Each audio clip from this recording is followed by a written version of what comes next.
The Let's Go Ricky Roll podcast, quarantine edition. We continue to roll on. We are live on YouTube. I'm your host, Beto Duran, as always, joined by the man with the name Ricky Romero, former big league pitcher. Ricky is normally in one of his palatial estates all over the world, but because of quarantine, he is in Southern California. How are you doing, Rick? Where are you? There you go. Good. There you go. I had to get dressed for this occasion because I know our next guest is a huge Laker fan. Unfortunately, he's a Raider fan, which whatever. We won't talk much about that, but he's a kid I met, back when I was training at Athletes Performance. This kid came to us. He said he was in the Blue Jays organization. I had no idea at the time.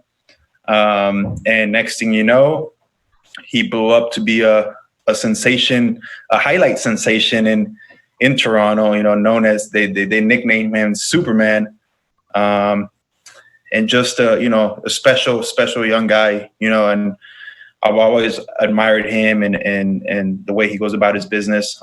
His journey is incredible, just like everyone else's, and I can't wait to hear the story. So you didn't know him as a professional, so you knew him as a minor leaguer? I knew him as a minor leaguer, yeah. And then eventually we became AAA in Buffalo when he was coming up, and I was kind of on my downfall. And he was probably, honestly, Beto, I'm not lying, probably one of the best AAA hitters I ever saw at that time. For that's a 2-month span. It was crazy the numbers he was putting up there, and eventually he earned his call up. And we'll hear more about his story, where he was drafted, where he went to school, that. But it's an awesome story. And it's as you said it right now, you were on your way down, he was on the way up, and you've taught me this, and we've all said it. Just be nice, because you never know who you're going to run into. Today's guest, Kevin Pillar, is joining us right now, big leaguer with the Boston Red Sox, but most importantly, a big Laker fan. His first Zoom ever. He's learning how to do things. We got him on the Let's Go Ricky Roll podcast. And Kevin, do you remember meeting Ricky at API that day?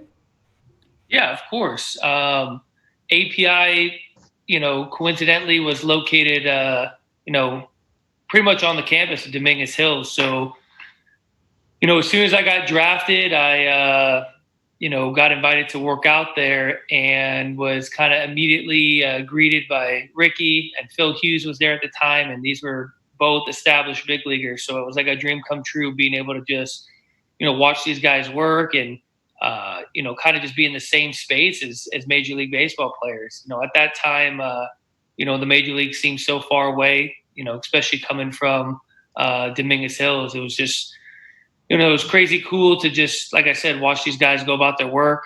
I wouldn't say we developed much of a kind of a friendship there. It was more of kind of like a work relationship. And like you said, coincidentally, I was, drafted by the same organization that, he was an all-star with. So, you kind of fast forward 2 years.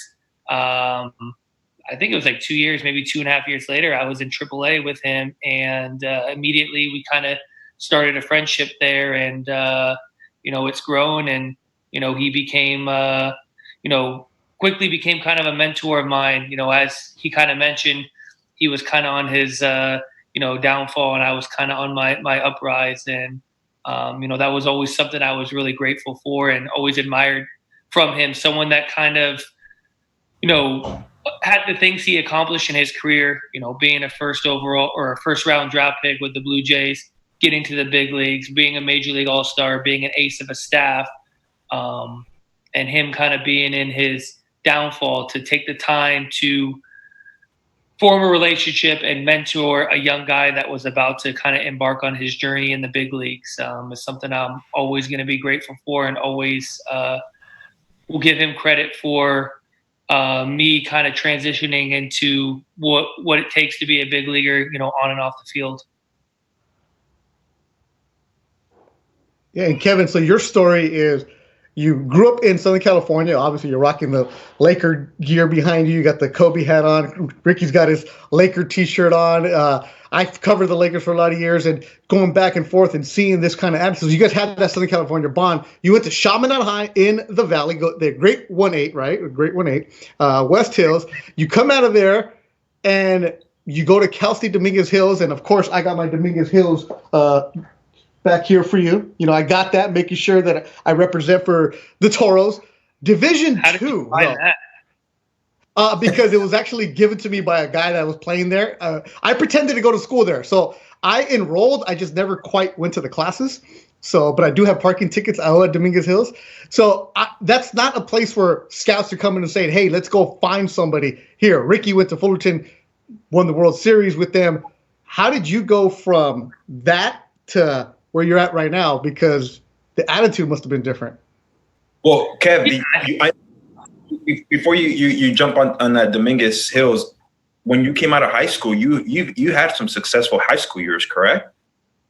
Yeah, I mean, I was, the best player on my high school team. I had great numbers. Obviously, Southern California is very competitive in high school baseball. I felt like, whatever very successful high school, numbers are, that's what I put up. I hit over 400. I drove in a lot of runs. I stole bases. I kind of did, everything I felt like I needed to do in order to, play Division I baseball. I think going back, to high school, and even before that, I never really was a kid that focused on baseball. I kind of played different sports during different seasons. Even through high school, I continued to play baseball, basketball, and football. And even going back before that, and where most kids were playing travel baseball, I was going to the lake with my family and friends and wakeboarding. And during the wintertime, I was going to the mountains with my family and friends and snowboarding. So baseball was never really a focus of mine. It was always a sport that I think secretly I loved more than all the other sports, because I felt like I could see people on TV that looked a lot like myself when it comes to like just being an average height and, average athleticism and strength. There was guys that I felt like in baseball you could always compare yourself to, unlike the NBA or the NFL. But yeah, I think, part of my journey was created by me not being a full-time baseball player. Did you have any other scholarship, or was Dominguez Hills the only one? So the Dominguez Hills scholarship's kind of a funny story, but yeah, I think I had a couple of Division I offers, some to some Midwest schools like Iowa or Missouri, and then I even had one at UConn. But wow, and my parents were such a big part of my upbringing and such a big part of the reason I fell in love with sports. Is I didn't want to necessarily go far from home, especially in California. There's so many Division I schools just in Southern California. Then you factor in Central California, and then you even go like more south to San Diego. I felt like there was a place that would want me to come and play, and those opportunities didn't really happen. I had a recruited walk-on to LMU. And I remember my dad telling me, "Are you going to school to play baseball, or are you going to school to be something?" And I said, "Right now, my answer is to play baseball, and I'll kind of figure out the rest when I get to school." And, he made a decision that he didn't want to spend 40, 50 grand, a year for me to just go play baseball. He said, "Go somewhere else. If you choose at some point during your baseball career that you want to be a doctor or a lawyer, your mom and I will support you and send you to whatever school you want to go to." But, being 18, fresh out of high school, I was, starving to play baseball. It was going to be my first time playing baseball year round, full time. And I think that's a big part of what allowed me to have a lot of success in college and also move through the minor league system so fast. Is baseball was so new to me, and it was still something I had a really big passion about. I wasn't burned out like a lot of 17, 18-year-old kids might start to feel now, because that's the only thing they've ever really experienced. A lot of my teammates in high school were kids that I grew up playing Little League with, and I know a lot of them kind of felt that way going into senior year, even though they still kind of wanted to pursue baseball. Their drive and their passion from the game was so far different from where mine was at my senior year. I was so hungry to want to practice and want to be great and try to extend my baseball career as long as possible. And I credit a lot of that to my upbringing and my parents kind of introducing me to playing all the sports and encouraging me to, play all the sports throughout the different seasons. And they always told me that you'll find your way and you'll find your passion. And for me, it took till my senior year of high school to figure that out. Wow. And Beto, and again, we talk about these stories, played a lot of sports, nowadays kids get caught up in playing baseball 24/7. Like I said, there's some cases I played baseball only, but I was never at any point did I feel burned out. I just wanted to play but I mean, the more stories you hear, like these guys played different sports, they were involved in different things. It wasn't just baseball. And the other thing, I mean, he goes to he had a chance to go Division I and chose Division II, and it just tells you that it doesn't matter. D1 doesn't guarantee you a big league invite, or playing in big leagues. And Kev is living proof of that. And you asked him, I mean, you go to Dominguez Hills, what you walk in there, and was it just like different, or did you feel right at home once you got there, or did you know, hey, I can play at this level, I can play at any level, or did you ever doubt yourself, like, man, like I'm not D1, so maybe I'll never fulfill this dream that I want to fulfill? Well, first of all, I was really comfortable going there. My high school teammate and my best friend to the day, David Fair, he was a catcher and pitcher on my high school team. He got recruited to Dominguez Hills to go pitch. My actual high school baseball coach, Sid Lopez, left Chaminade the same year I was entering Dominguez Hills and took a pitching coach job there. And that's kind of how I ended up there. It wasn't something where they were like actively recruiting me. It was more like it's the middle of summer. I haven't decided where I was going to go. I need to get enrolled in school somewhere and, kind of figure out what I'm going to do. And to me, I could have taken the junior college route, but for me, I knew I wanted to get into a 4-year school. I knew I wanted to go to school. I didn't want to get lost in the junior college system of just maybe not taking the right classes and just really going to play baseball.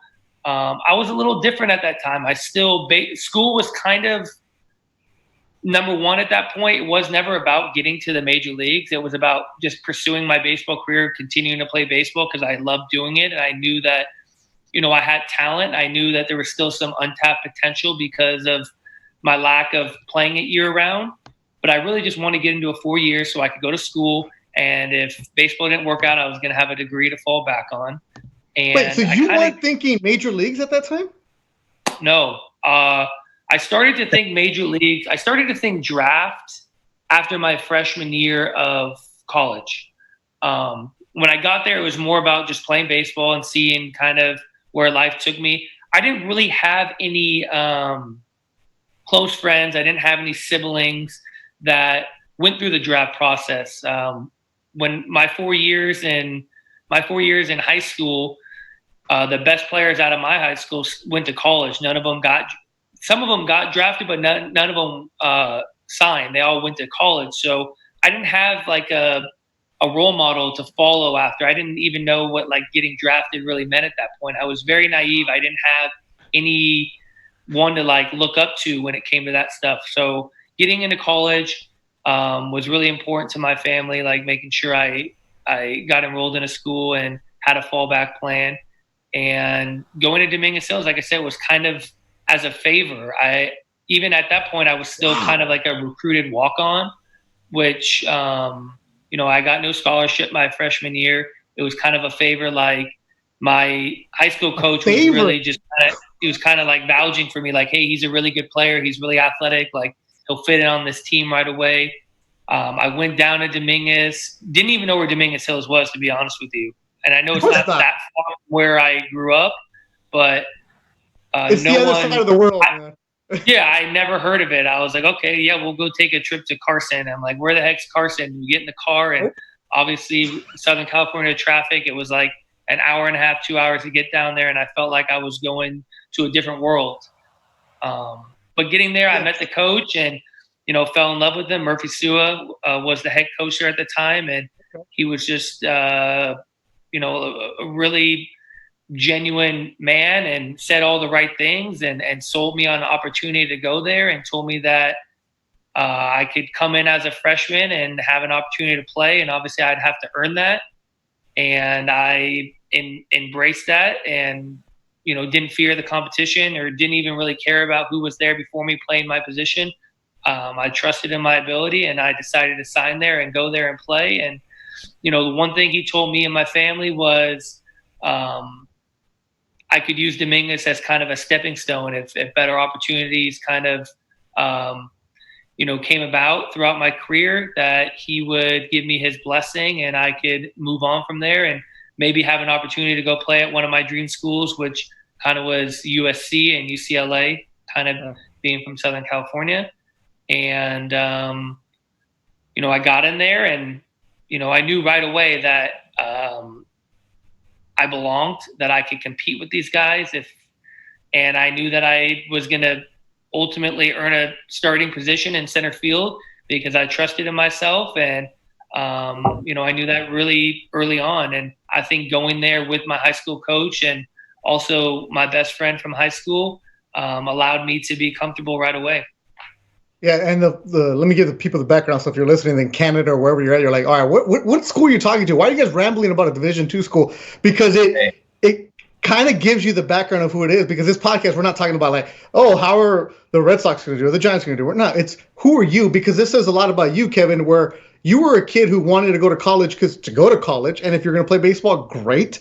And Dominguez Hills, you're playing against schools like Chico State, Sonoma State, Cal State San Bernardino, and schools you people never heard of. You're taking buses everywhere. And the reason that you're going to D2 is you end up at a D2. It's where you transfer to. And I grew up down the street from Dominguez, so I know a lot about that program, what's going on.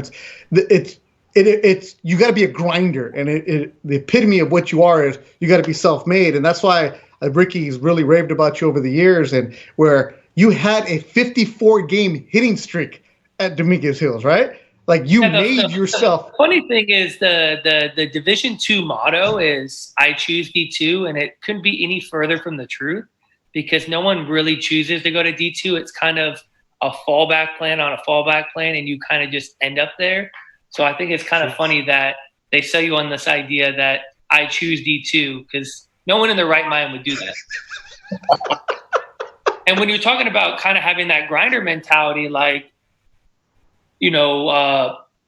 this is not to like knock on guys that, have better opportunities, because I would never tell people like, hey, go to Dominguez Hills or choose D2 just so you become a grinder. Like a grinder is kind of something that's, kind of already ingrained in you. It's kind of a mentality. It's, similar to that Mamba mentality. Like you're not going to allow, your surroundings or your settings or your opportunities to kind of define, what you make of yourself. But Dominguez Hills, like you said, was, it's not in the best neighborhood.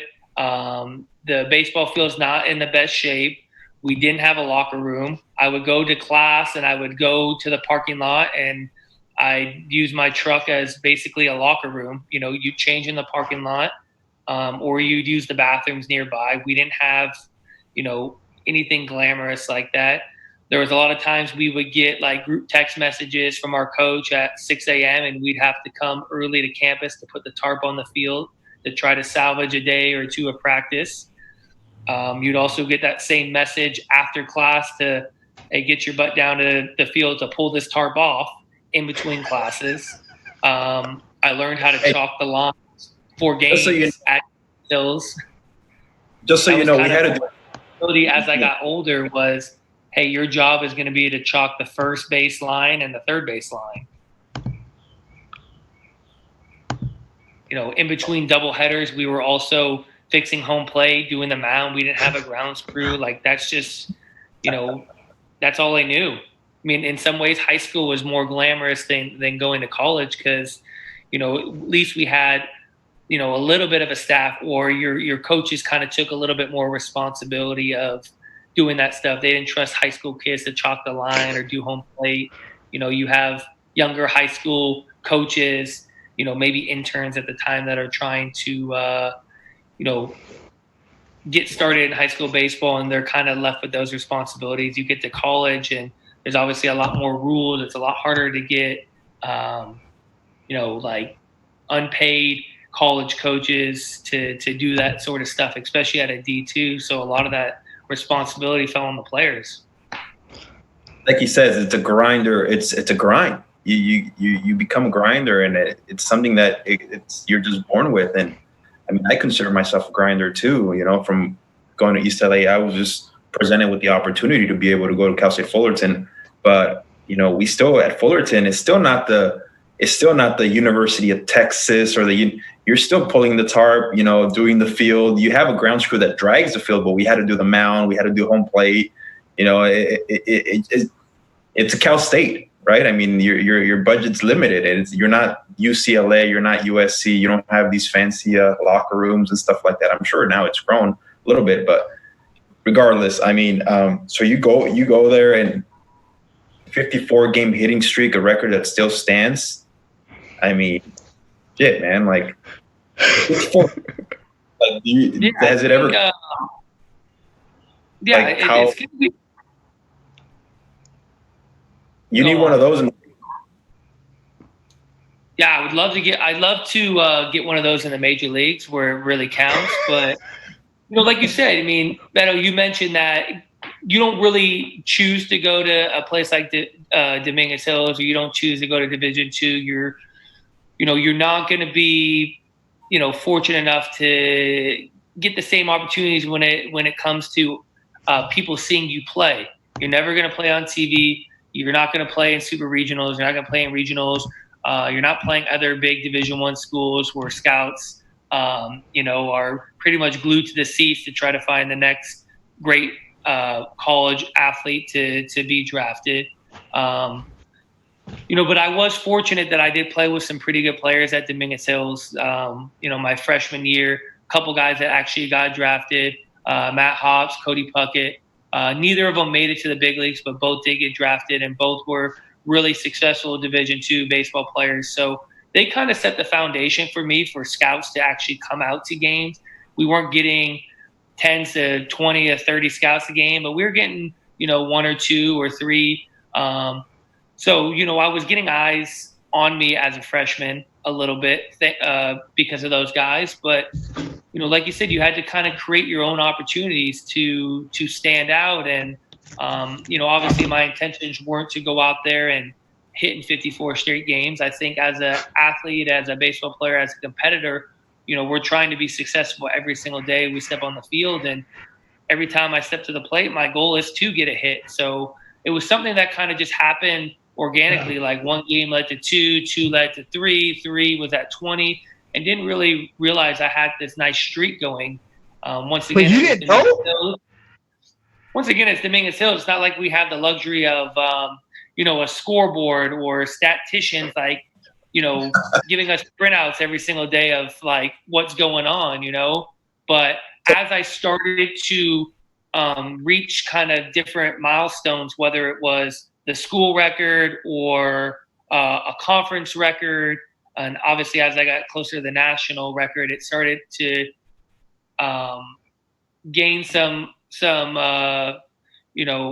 get some headlines, and it gained my attention a little bit as I was getting closer to the school record. And it was something where, I've made it this far. I want to set the record for my school. And it kept growing. And it was like, now you have a chance to set a record for the CCAA, which was the conference that we played in.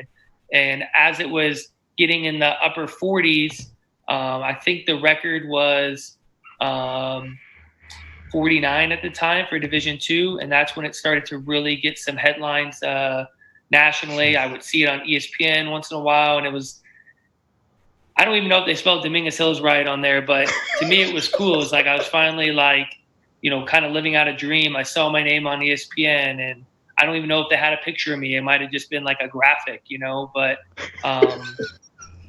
for me, it was the attention that I felt like I needed to, get eyes on me. And I think people started to, some more scouts wanted to come out and see what this was all about, because this isn't something you kind of just luck into. I think to hit in that many games, you have to have some sort of skill and some sort of ability to hit.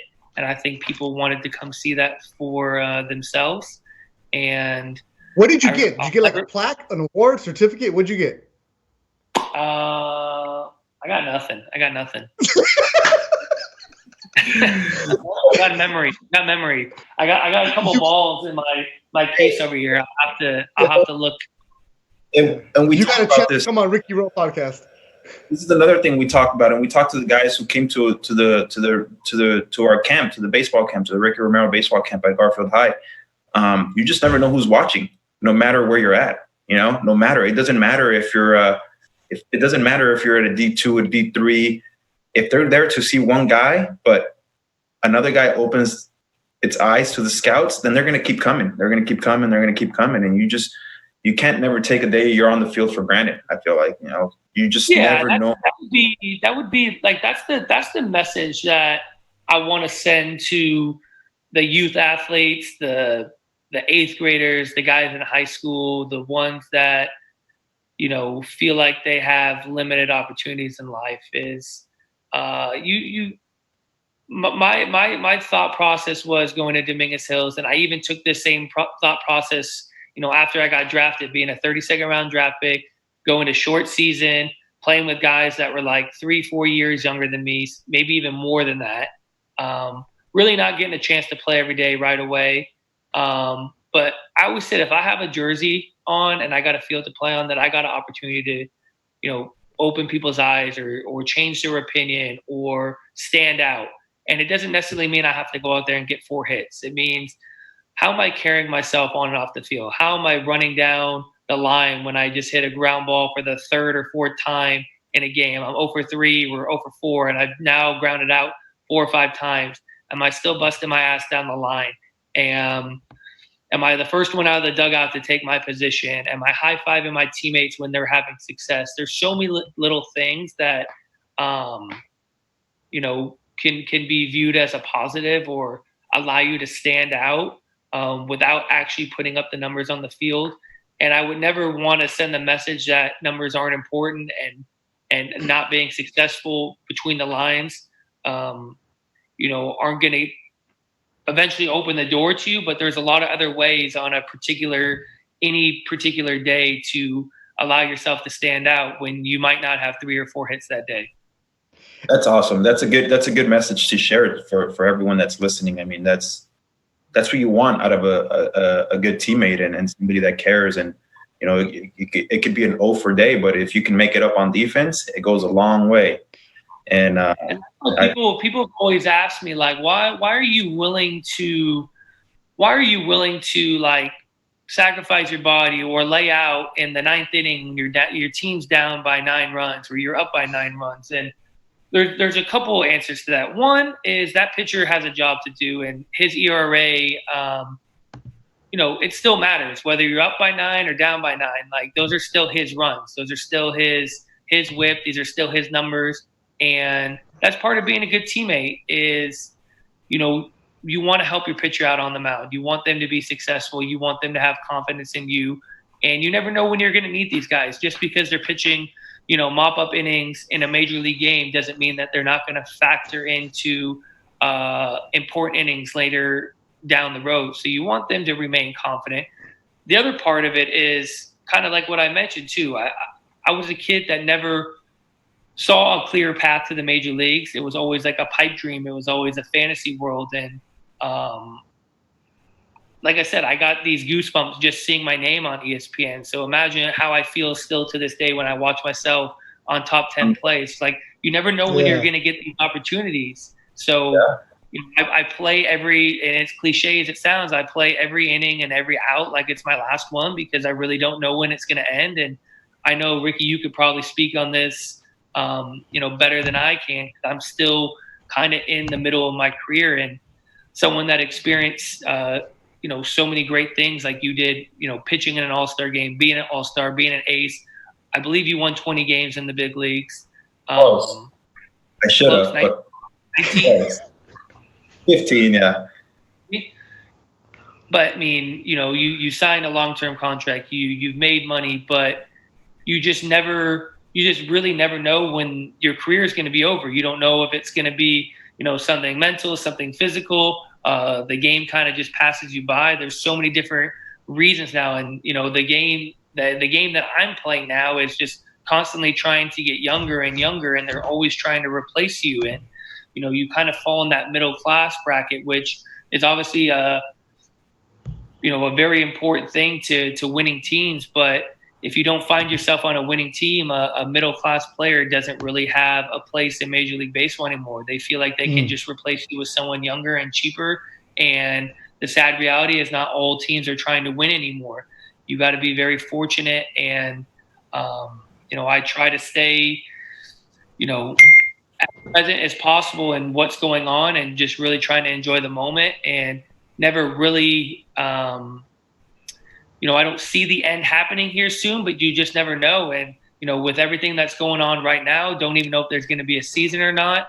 I'll be 1 year older, when baseball resumes. And like I said, teams are always trying to get younger, and you just never know. You just never know when it's going to happen. And, I had the best year of my career last year and went into free agency, and, it wasn't easy. So, I just go out there and really try to, like I said, play every game like it's my last one, and leave it all on the line, and just kind of enjoy playing it, because you just never know when your time's going to come.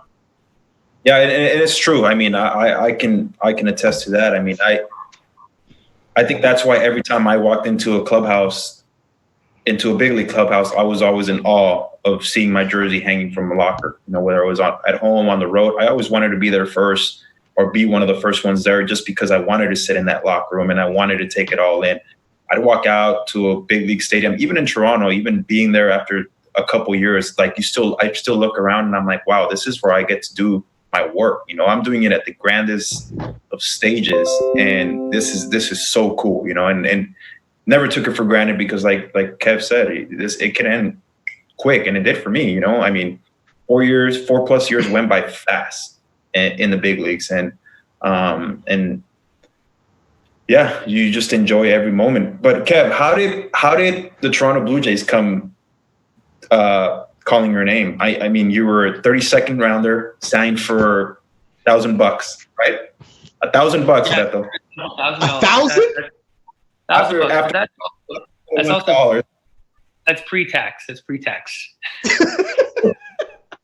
why I live here in Arizona now. If I would have lived here, when I signed, that $1,000 might have been like $750. Instead, I got about $550. Wasn't even enough to buy an iPhone. And I've told that story before that, I graduated college, a couple weeks before the draft. You there? Can you hear me? Oh, there we go. You're good, Ken. You're good. Yeah, I graduated college a couple weeks before that. Then, like you said, I got drafted, signed for $1,000. Quickly learned about federal and income tax.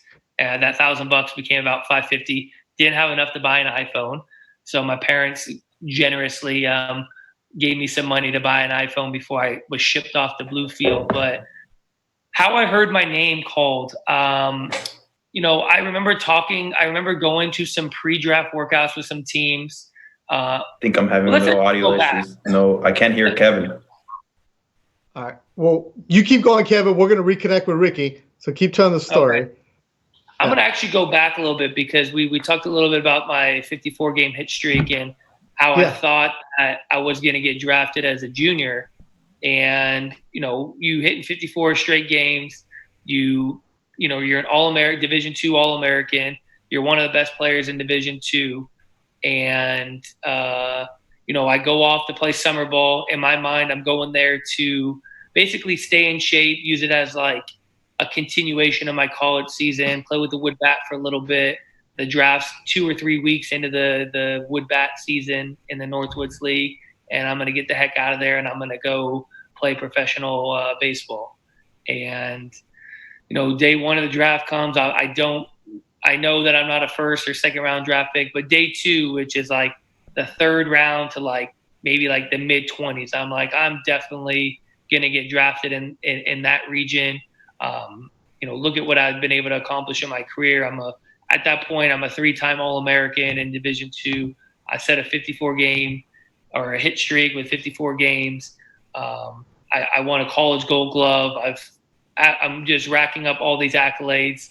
You're the man. You're the man. Yeah, I feel like the man, and you at that time, my thought process is I can only play against the competition that is put in front of me. I'm at Division II. I'm doing what I need to do. It's not like I can just pick up and go play against better competition or go to D1. And, I had a couple opportunities to play Fullerton or Irvine in preseason games. And, I held my own. I got hits. I did my thing. But I'm there and I don't get drafted on day 2. And day 3 comes around, I don't get drafted. So I put up these massive numbers for 3 years in college and I don't get drafted. So instead of, really feeling sorry for myself, I stay out in the Northwoods League. I go out there and dominate, the wood bat league. I hit over 300. I play center field. I'm a guy that's, given a 10-day contract to come out there to see if I can, as a Division II guy, to see if I can hang with the competition out there. I go from being a 10-day contract guy to a guy that's starting in center field and played every single game. I think it's like a 75 game or 78 game season. So I go back to Dominguez Hills my senior year. The chip on my shoulder's only grown. I'm motivated as hell. I'm motivated not only to, prove all these Major League Baseball teams wrong and all these scouts wrong. I'm now back from my senior year. I'm motivated like hell to finish school. So I'm taking 18 units a semester to make sure I graduate. And just go out and do what I've done for the last 3 years and put up massive numbers and once again go to some more pre-draft workouts and do everything I feel like is necessary. And this time around, I'm having more contact with teams and filling out questionnaires and talking to scouts, and they're projecting that I could go anywhere between the 10th round and 20th round. So this time around, I get some of my friends and family together and we listen to day 2 of the draft together at like a sports bar and just sit around and wait to hear my name called. And, as the hours go by and the rounds go by, no sign of my name being called. And that was the first moment I got really, really sad and really, really nervous that this wouldn't happen. And it just felt like the odds. And you've been talking to Blue Jays a lot? I went to a Blue Jays workout, but I didn't talk to them a ton. It was like, I think it was at Huntington Beach High School. And, I went out there and I threw well, I ran well, I hit well. I did all the pre-draft workouts that you're supposed to do. What did you think you were going to? What was that? What team did you think you were going to? What who did you? I didn't have an inkling or an indication of a team. I was talking to a couple different like area scouts, the Reds, the Rays, not really even the Blue Jays. I just felt like, once you get to that point, it's not like you're having conversations with higher ups and teams. You're really just kind of subject to your area scout and learning more about the draft process now. It's like once you get to these later rounds, it's, what area scouts are going to stick their neck out for a guy and who's going to be vocal and who's going to, be the loudest one in the meeting to say, like, I believe that this guy, deserves a shot. And so day 3 of the draft, I'm just like distraught and somewhat depressed that I still haven't been drafted. And, I wake up at my parents' house. They're all at work. My brother's at work. Amanda, my wife, who was just a girlfriend at the time, we wake up at my parents' house and we're just making breakfast. And I just happen to like say, okay, whatever. I'm just going to flip the draft on and just kind of follow it while I'm just going through my morning routine. And gets to the 32nd round, and I hear a couple of my teammates get drafted a couple picks before me. And finally I heard my name, and it was the Toronto Blue Jays, and I was like just in shock that I got drafted and knew nothing about Toronto and nothing about, Toronto's organization.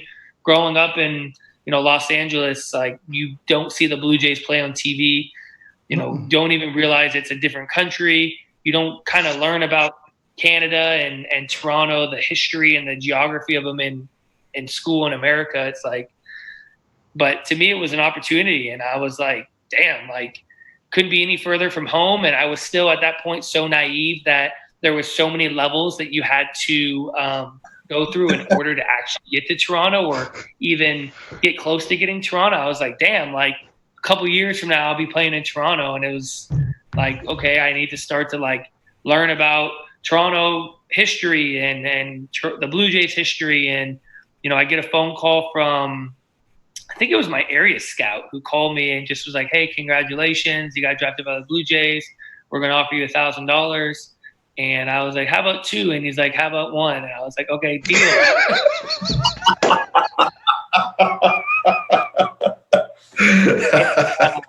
And actually crazy thing, like I said, I graduated college, maybe a week before that. And I was supposed to have a graduation party like at my parents' house that same weekend. I think I got drafted on like a Wednesday or Thursday, and I was supposed to have a graduation party on Saturday.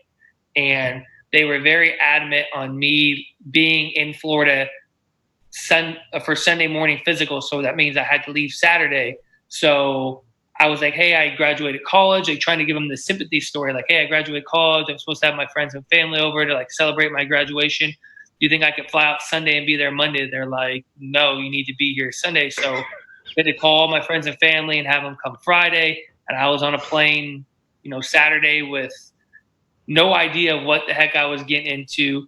I remember getting like a packet. I know, Ricky, you'll probably think this is funny too. I remember getting like a packet from them, like on an email, and they're like, you're going to be in Dunedin, Florida, which is, or I think it was, they said spring training's in Dunedin, but you'll be staying in Clearwater, Florida. And all of a sudden I go on Google and I'm looking up Clearwater Beach. I'm like, damn, this is going to be great. This is going to be awesome. I'm living in Clearwater Beach. They're going to put you in at the Baymont Inn and Suites. And you go online, you look it up, and you're like, damn, this hotel is nice. They got beach views and all this stuff. And then you get there, it's right off the damn highway. It ain't anywhere near the beach. It ain't Clearwater Beach, it's Clearwater. And you're like, what the hell am I getting into? And you have a roommate, right? Yeah, I think I had a roommate. Like all that stuff is like such a blur. It happened so fast. I remember obviously coming from the West Coast, East Coast, no matter what time you leave, you get there later. And I remember by the time getting like picked up at the airport or however that worked, getting to the hotel, I think we had physicals the next morning. So like the turnaround was so quick. And then you're in a spring training facility. You're going through all this stuff. Nobody there. You're kind of sizing up the guys around you. You get done with your physicals. They put you in like a locker room and you kind of just sit there for maybe an hour before you get instruction. And you're small talking with guys. And, the main couple questions that come up when you're in a room like that is, hey, where'd you go to school? What round did you get drafted? How much you signed for? And it's like, people ask me that. They're like, where's Dominguez Hills? Oh, you played D2, 32nd round, like $1,000. Like, this guy's got no shot, But in my mind, these guys, I'm looking at these guys, I'm like, they don't look any different than me. Like, I don't care that you're in the first round. Like, we're all here. We're in the same spot. Like, we're about to get on the field. Who was the first rounder in 2000? There was a kid by the name of Ryan Anderson. Nick or Ryan Anderson. He was a high school outfielder from, I believe, the San Diego area. Supplemental first round pick that year was Dwight Smith Jr., who's now in the big leagues and doing pretty well. Yeah, but you're in this room and you're basically just sizing these guys up. And well, here, like Ricky's told the story where, he's the first rounder. He's the bonus baby. He walks in and everybody's like, who's this guy? Who's this guy? Who's he think he is? He thinks he's all bad? Pilar walks in. What are they saying? That's Yeah, and you know what? There's like different. I can't relate to obviously what someone like Ricky went through, but there's two kind of distinct ways that happens. You're obviously someone like myself who's a 32nd round draft pick that you're going to get a little bit less opportunity because they don't have a big financial investment in you. But at the same time, there's no expectations. So like really sky's the limit for what you're able to accomplish in your career. Like once you earn those opportunities or once you're given the opportunity to play, every other day, you really just got to be prepared and go out and make the best of those opportunities. And it really kind of falls back on the things that I mentioned. It's not necessarily me going out every single day and getting 4 hits. It was, how do I carry myself as a teammate? How was I showing up to the field? Was I following the dress code? Was I showing up to the field early? Was I being responsible? Was I being respectful to the coaches and the clubhouse staff? Was I making sure that I was going hard as hell every single day in batting practice, shagging my positions? Was I coachable when they wanted me to make adjustments? Was I willing to listen? Was I willing to put in extra work in the cage? Was I willing to learn a new position to play the corner outfields when I've only been a center fielder in my whole career? These are all things that you're like, well, damn, this kid's a pretty nice kid and he plays hard and he runs the bases well and he's got a good baseball IQ. Like, let's give him some opportunities. And the more you can do stuff like that, and the more you actually have an opportunity to play, you're going to run into days you get a couple hits and they're like, oh, let's run him out there again. And then you're going to have a couple more hits. And then next thing you know, you're a guy that they rely on. You start to earn playing time, but you start to also earn playing time even when you're not getting hits. They're like, well, he still brings some other things to the table if he's not getting hits. He plays good defense. He's a leader out there. He's a good teammate. These are all things that I learned pretty much early on in my minor league career that without being like a kiss ass, I was just being a respectful human being and a guy that was asking questions and wanting to learn and really trying to be the best version of myself, trying to be great. I was always chasing greatness. Those are all things, but what was that? The Mamba mentality, that's for sure.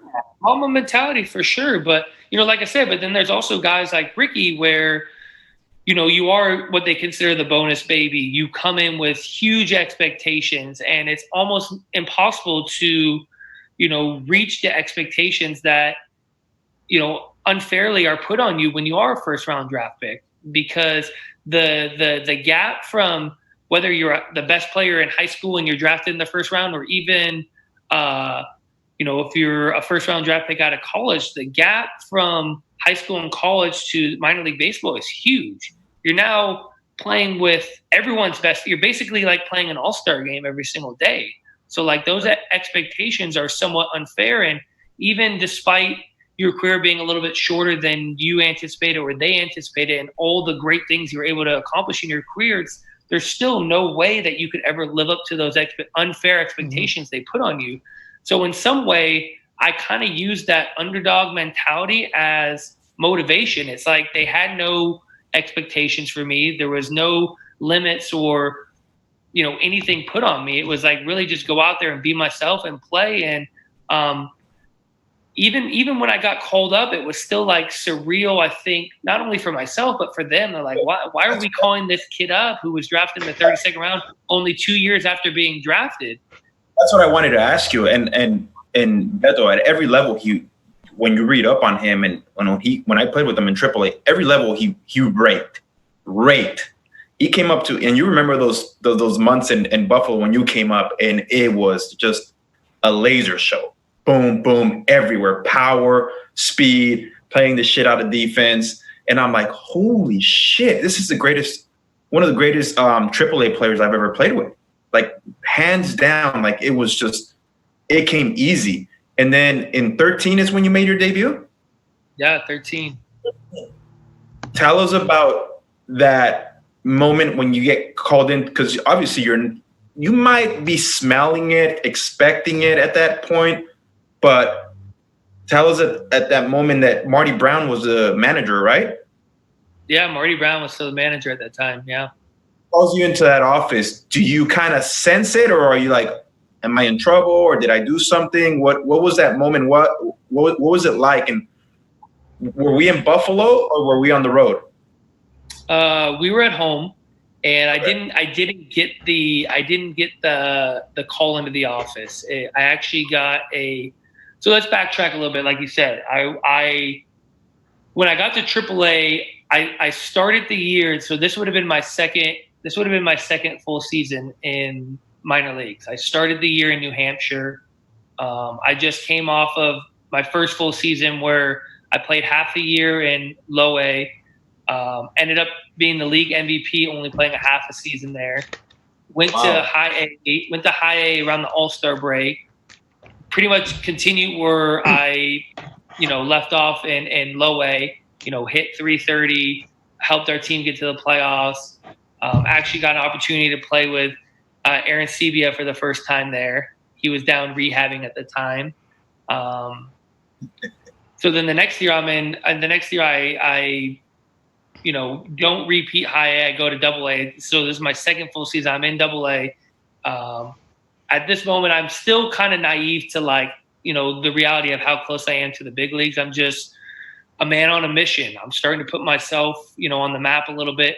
I still think I'm maybe like in Baseball America, like the 30th ranked prospect for the Blue Jays, right? Because it wouldn't be in their DNA to rank someone like myself who was drafted so late, the number one prospect in the organization, when clearly at the time I probably was, our best player in the minor leagues.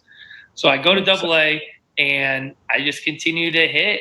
And I think around All-Star break again, I find myself in AAA, or maybe right after All-Star break. And I feel like finally, since I was a senior sign, I'm finally caught up to playing with guys around my age. I think I was 24 at the time. So I'm playing with guys around my age. And it's like, I've done everything I've needed to do at that point. Now you're in AAA. Let's see if this kid's legit, see if he can hang for, the remainder of the year. And at that point, I wasn't even thinking September call-up. I think let's just see what this kid's about in AAA, see if he can hang at the highest level of the minor leagues. I go out and play for 1 month, and I'm, doing my thing. I'm balling out, and I get a phone call one morning at 7:30 a.m. and it was Marty Brown. And once again, I'm still super naive to the process and how things happen. So I just pick up the phone, and Marty Brown, basically, shoots me straight and says, "Hey man, you're going to the big leagues." And I'm like, "Holy shit!" 2 years after getting drafted, I'm going to the big leagues. I can't believe this, man. It's still the most surreal moment, in my life. And I remember I'm kind of like a planner, and I want to know what's coming next. I'm like, so what happens now? Just someone they come pick me up? How do I get my stuff? And they're like, I know it's early, but just wanted to give you a heads up, wrap your mind around it. You're going to be leaving at I think they said 10:30 or something. Be at the field, they'll pack your stuff, a car will pick you up, you'll drive, from Buffalo to Toronto. I remember immediately getting off the phone and calling my parents, and it was probably 4:30 or something on the West Coast. And emotional? Was it an emotional phone call? Yeah, it was I think it was a lot of emotion on my parents and me. I think I was still in shock, but obviously I think when I call my parents at 4:30 in the morning, once again, they were going through this for the first time. I don't think their initial thought was my son's going to the big leagues. I think they're like, what the hell is wrong? Are you okay? Yeah. Right? Why is he calling me at 4:30 in the morning? I remember calling my mom and just trying to play it cool. Hey, can you wake dad up? I need to talk to you guys, and telling them hey, I'm going to the big leagues. And it's still a surreal moment. And, unfortunately, by the time they would have gone on a plane, they wouldn't have been able to make it out to Toronto in time. And I think I was only there for 1 or 2 days, and then we were traveling on the road. So my parents actually didn't get a chance to see me live. So I think I went Toronto, and I think we went to Tampa, And I think we went to New York, and I think my parents came to New York, Yankee Stadium, and that was the first time they saw me in the big leagues. Wow. And that's where I What got was my that? first hit. Where I got my first hit too. Think about it, Beto. 2 years it took him to get to the big leagues after 30 seconds. Wrap your head around that. You know, it's crazy, like, to think. And he did it by just, hey, I'm gonna do what I know what to do. I'm not gonna let any of that noise of first rounders, top prospects get to me. It was just, I know what I gotta do, what got me here, and I'm gonna stick to that plan. 2 years as a 32nd rounder, it's pretty unheard of. And I'm sure, you know, doing that draft all over again, I'm sure he would obviously go way higher. What we've been able And to you've taught see. me this, Rick. We've had these conversations before where you've played with guys who had so much talent, but between the head, they got in their own head, or guys that got so bitter because they were at AAA and other guys were passing them up. It sounds like Kevin was like, I'm going to put the blinders on, I'm going to lock in and go. Because 2 years before you made your debut, Kev, you're at Dominguez Hills with maybe 20 people in the crowd, and you probably knew all 20 of those on the campus, playing against, you know, like I said, Sonoma State or whatever. You walk into the Blue Jays clubhouse, you see your last name. What was that moment like?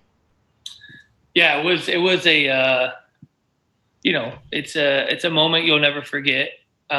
Still, like, I look back on that and it seems so foreign now, because I think I'm going this year would have been my 6th or 7th opening day, which is still crazy for me to like wrap my head around. But walking in that clubhouse, you know, since I came from AA and went to AAA in that same year, I wasn't in big league camp that year. So me walking into that big league clubhouse for the first time was really the first time that I was around Major League Baseball players, and like a group of Major League Baseball players too. So, you know, it wasn't like seeing my name on my jersey was like a really cool moment for me, but it was like being a kid in a candy shop. Like, I was in a Major League clubhouse. I couldn't believe how big the Rogers Center clubhouse was. And I walked in and I saw names like Jose Bautista and Edwin Encarnacion and Adam Lynn and Colby Rasmus. And I was like, oh my God, like, these guys know nothing about me. They don't know me. And, you know, I was very fortunate and I remember like getting there, driving across the border, shutting my phone off because I didn't have like a plan yet. And I got there and I remember like getting in, and I think Moose maybe like came and got me out of the car and like walked me in, and you're like meeting the PR people and you're meeting, you know, all these different people, and you're trying to wrap your head around all this. And I remember finally getting to my locker and like taking it all in real quick. But then I think Rajah Davis was my locker mate. And I remember being like, hey, like, he like introduced himself. Like, hey, let me know if you need anything. And I think batting practice was starting in like 20 or 30 minutes. I need to be out there. And I was like, honestly, dude, like, where's the bathroom? Like, I have no idea. I've never been here before. Like, I just got to piss, man. That clubhouse is human. I remember putting like my uniform on, like, for BP and stuff, and like having my glove and like my bat for BP, and like not knowing anything, like, where's the batting cage or where's the groups, how the hell do I get out of this clubhouse? Where's the field?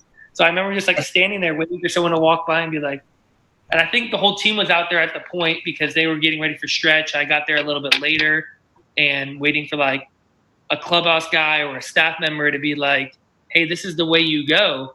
And then running out on the field and like joining a Major League Baseball team, and you're the new guy that they have no idea who you are. You're 24 years old. You never think you're going to get there. No one expects you to get there. You didn't have experience with these guys in spring training. They don't know you. And then you're like just thrown into a major league stretch with them. You're like, this is kind of weird. And I was like, who the hell are we playing today? And of course it was the Red Sox, and John Lester was on the mound. And I'm like, okay, if we're going to play in the major leagues, let's face one of the best right away. And that's who I got my first day.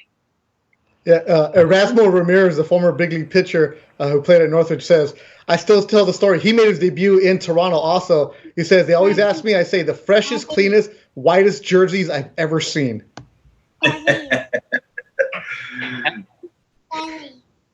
Oh, little Kobe. Is there a kid talking? Kobe, come here real quick. Come here. You want to say hi? We got the family debut on the Let's Go Ricky Roll podcast. And who is this? This is Kobe. This is Kobe. What's up, Kobe? Welcome Kobe, to the Let's Go Ricky Roll podcast. She's like kind of self nicknamed herself Coco right now. So we just roll with it. Coco. All right, Coco. But it's Kobe. What's up, Coco? My wife was like, maybe we should just let her give herself a nickname like Coco. I'm like, no, her name's Kobe. I named her Kobe for a reason because I want everyone to know that.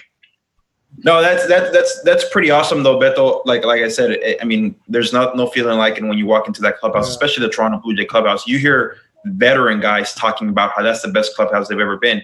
You got like the gym started like in home plate, and the home clubhouse goes all the way down to the left field line.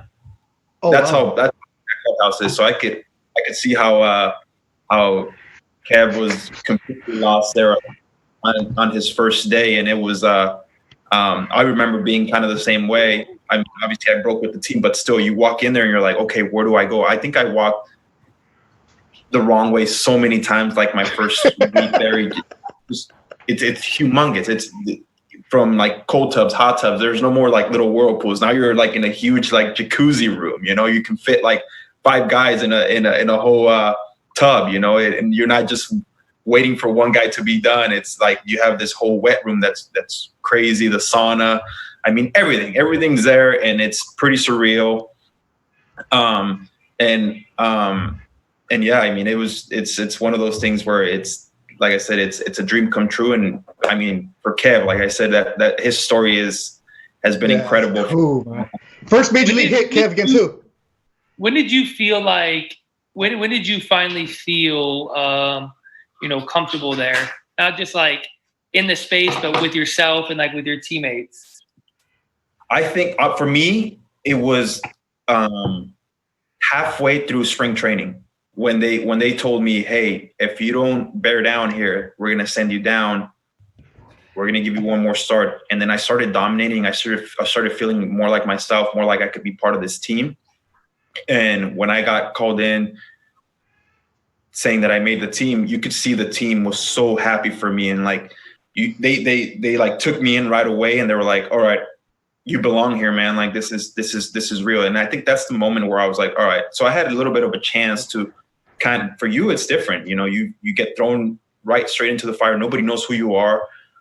For me, I kind of, came up through spring training with those guys. So they knew who I was, and I was able to get comfortable as spring went on. But the first few starts, I did not feel comfortable. I was so nervous, putting so much pressure on myself.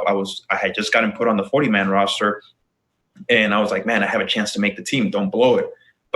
And then I think I started, like I said, putting pressure on myself. And then halfway through, I was like, all right, this if this is gonna happen, it's gonna happen. I just got to get comfortable. And I did that. And then once you get to the big leagues and you're part of that 25-man roster, it's still pretty surreal. But I think after I made my first start, it's when I was like, all right, I belong here and I'm here to stay.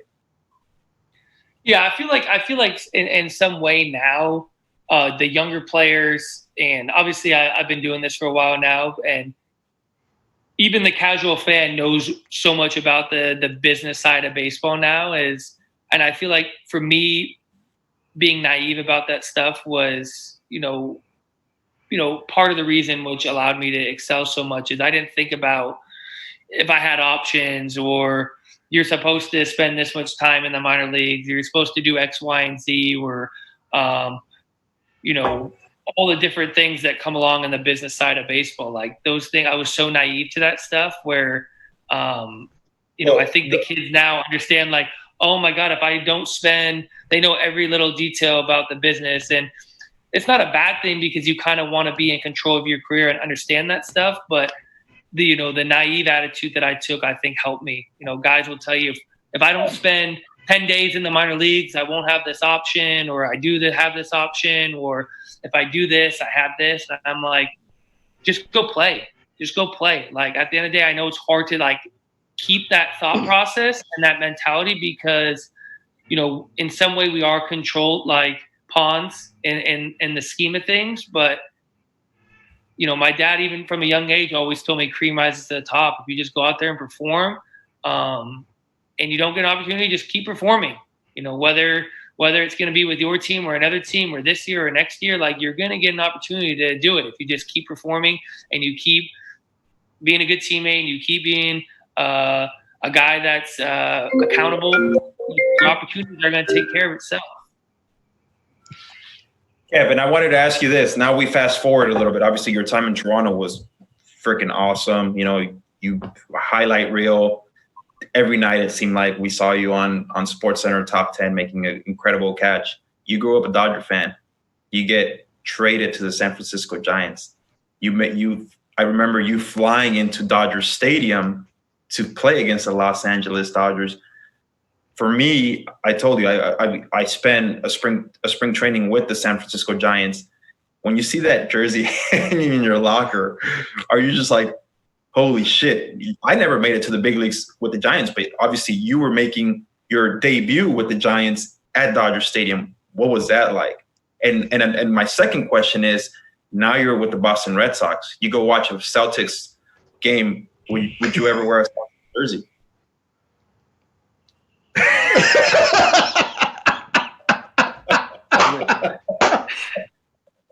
Can't do it. So obviously, yeah, grew up in Los Angeles. My earliest, childhood memories are watching Dodger games on TV, going to Dodger games with my parents. I remember we had West Hills baseball night at Dodger Stadium. You'd go with your parents and your brother and all the kids at your little league. We sit in the bleachers. Dodgers were everything to me. That was my favorite sports team growing up. Some of my best memories were either at Dodger Stadium or watching Dodger games and playing wiffle ball in the backyard with my parents and my brother and friends. But what kind of helped me was, being in Toronto for so long, being drafted in 2011 and then getting traded 2019. So it was 8 years of professional baseball. At some point, I wouldn't say it was my first or second year. I remember being in the minor leagues and still being feeling so far removed from the big leagues that, I still secretly rooted for the Dodgers and followed them and cared what they were doing. And I remember coming back from a minor league season and going to a Dodger playoff game. I don't think I wore my Dodger blue, but secretly inside I was rooting for them. But as I got closer to the big leagues and I started doing it longer, you start to really only care about the organization that you're in. You start to lose that fandom of the Dodgers. And even now, I don't, care much for the Dodgers, really care about them. My allegiance is to the team that I'm playing for. I put my heart and soul, my energy into that team. So getting traded to the Giants was a lot easier, 8 years later than it would have been if I would have got drafted by the Giants or got traded to the Giants early in my career. I didn't look at that black and orange and just cringe and be F the Giants. That's our biggest rival and stuff. Instead, I looked at it through a different lens of, wow, this is a very historic franchise. This is a franchise that's won 3 World Series just this decade. I'm getting an opportunity to play with some of the best players in the world, arguably one of the greatest catchers to ever play, one of the greatest competitors and big game pitchers in Bumgarner. It's business. It's business. Multiple World Series champs in Brandon Crawford and Brandon Belt. Arguably one of the best third basemen of our generation, Evan Longoria. I'm damn, this is an amazing opportunity for me.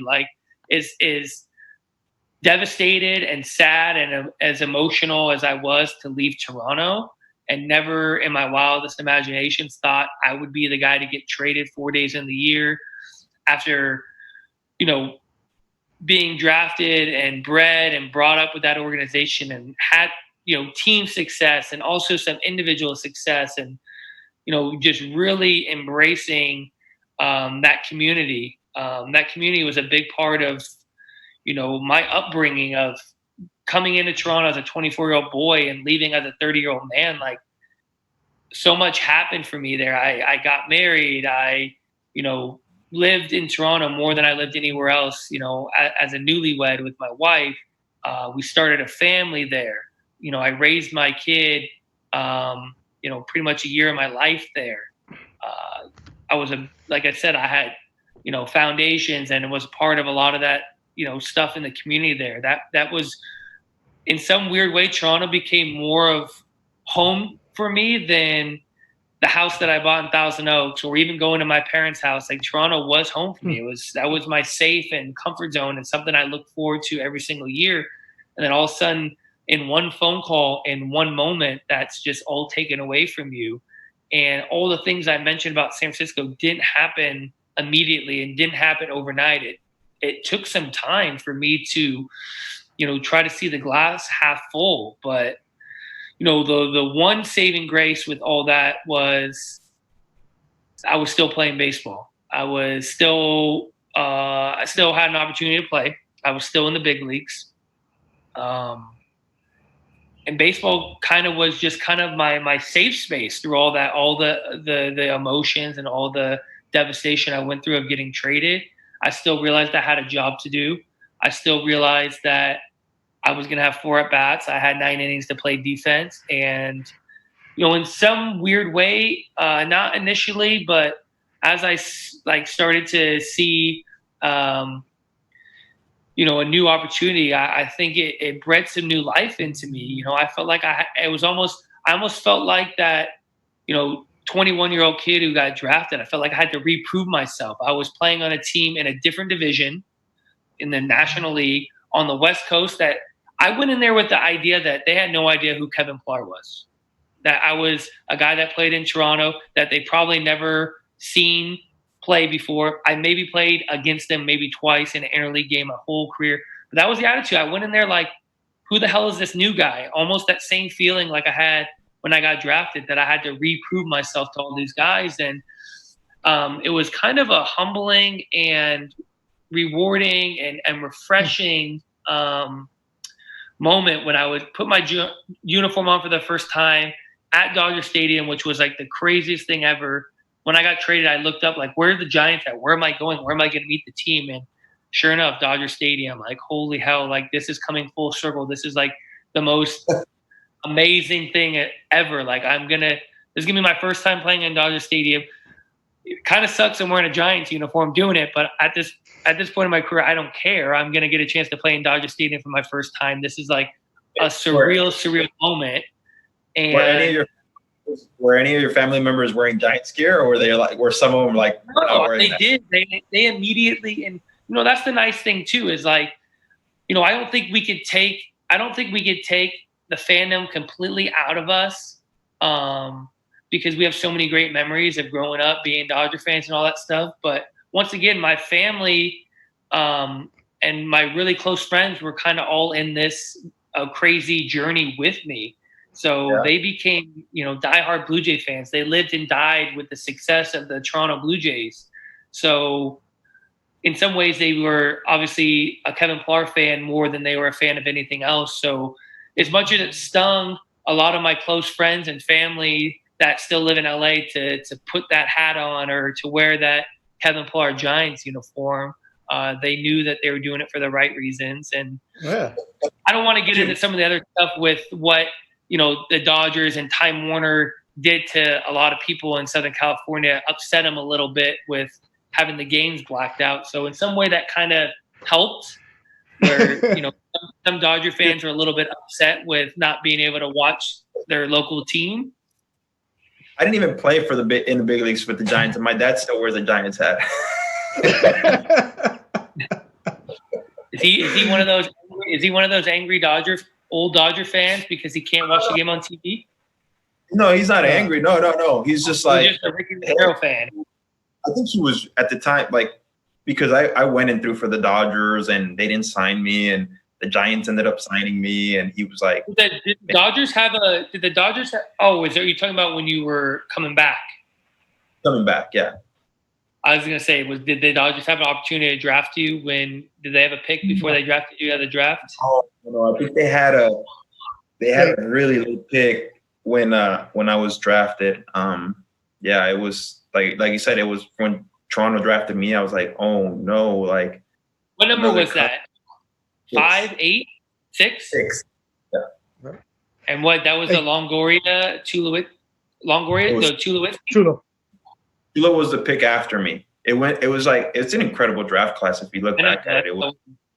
It was like Justin Upton, Alex Gordon, Ryan Zimmerman, Ryan Braun, myself, Tulo, McCutcheon, Jay Bruce. I mean, the list goes on and on and on and on. Like it was an incredible draft class, and which is why when Tulo got drafted to the or when he got traded to the Blue Jays, it was like such a big deal. They're like, oh, well, this is a look.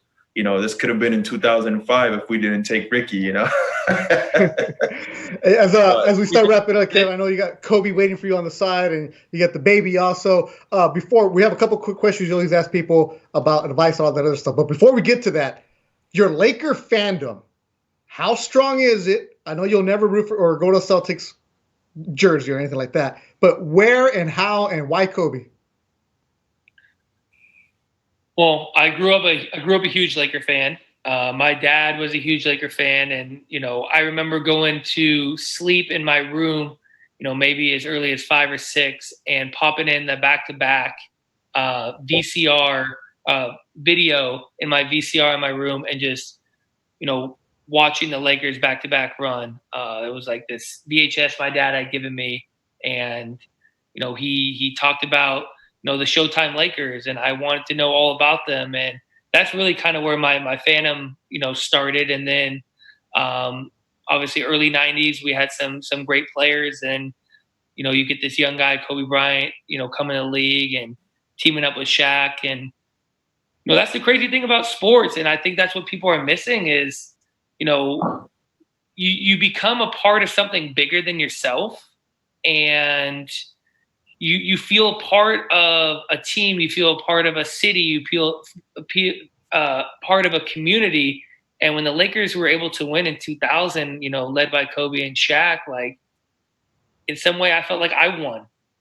And I think that's the crazy thing about sports, and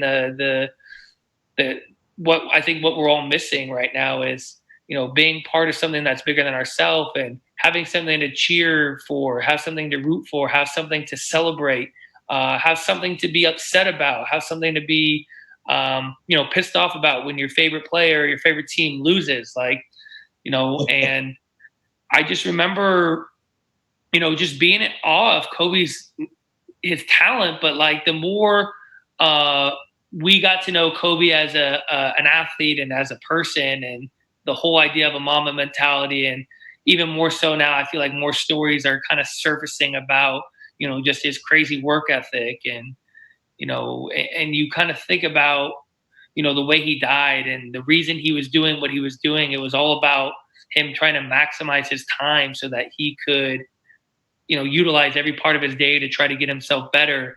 And at the same time, not try to sacrifice, being a father and being a husband. Like, he was willing to make those sacrifices that most people aren't willing to make, and get up at, 2 a.m. to work out, and maybe take a helicopter to the stadium and get back so he didn't have to sit in traffic, so that he didn't have to miss out on time, but making sure he's getting his shots up and making sure he's getting his treatment. And, I was watching him, front row on my TV every single night, through majority of my childhood. And, he just made me want to be, a better athlete, work harder, dig deeper. When you were doing suicides in high school basketball practice and you thought they sucked, my brain would immediately turn to like, what would Kobe think about this? How would Kobe run these sprints? Like, I'm tired as hell, but Kobe would win these sprints. He would set the tone for his team. And, I think he just became more than, an athlete to me. He became like a role model, and, even more so, in his short post basketball career, the things he was able to accomplish and the things he was able to talk about, and, all the stuff he was, on the horizon of doing, intrigued me even more about him. And Kev, one more, Raiders or Niners? Big Raider fan. Once again. All right, we're gonna have to wrap this up with no Raider talking. I got nothing to say about him. I think the future's bright. I think moving to Vegas is gonna revitalize his franchise. There you go. Ricky hates anything Raider fan. You know that. Yeah, I think it's an exciting time. I'm the one thing I could say, and similar to you, Ricky, the Niners obviously had an incredible run in the '90s. It's been a tough go around for them. It's finally nice to be a fan of them when they're starting to be successful again. And once again, that's the beauty of sports is I you're a love that fan of you're a giving me the team. PC answer. Ricky is hating everything about this right now. He's like, don't ask him about the Raiders. Don't ask him about the Raiders. I had to ask. I got nothing to say except the fact that as hard as it's been to be a Raider fan, it's just embedded in you. I was raised a Raider fan. They were in LA when I was a kid, and I know they moved away, but my dad was a Raider fan. My brother's a Raider fan, and it's been So you're hard being a Mexican. fan. But that's the beauty of being a fan is, you have to endure some of the, down times in an organization, and that's what makes winning, so much sweeter. And I know that you guys, obviously you didn't win the Super Bowl, but at least getting to that point, all the shitty years leading up to it made it that much more exciting. And now you see the blueprints in front of them. The foundation's been set. They got a great coach. They got a great quarterback. They got an incredible defense. And now it's a really exciting time to be a Niners fan because you know that they can be successful year in and year out. And now you're just hoping Rick. Nod the head, Rick. they get a chance to get back to the Super Bowl and win because that's what we're all fans for. Just got to win it now.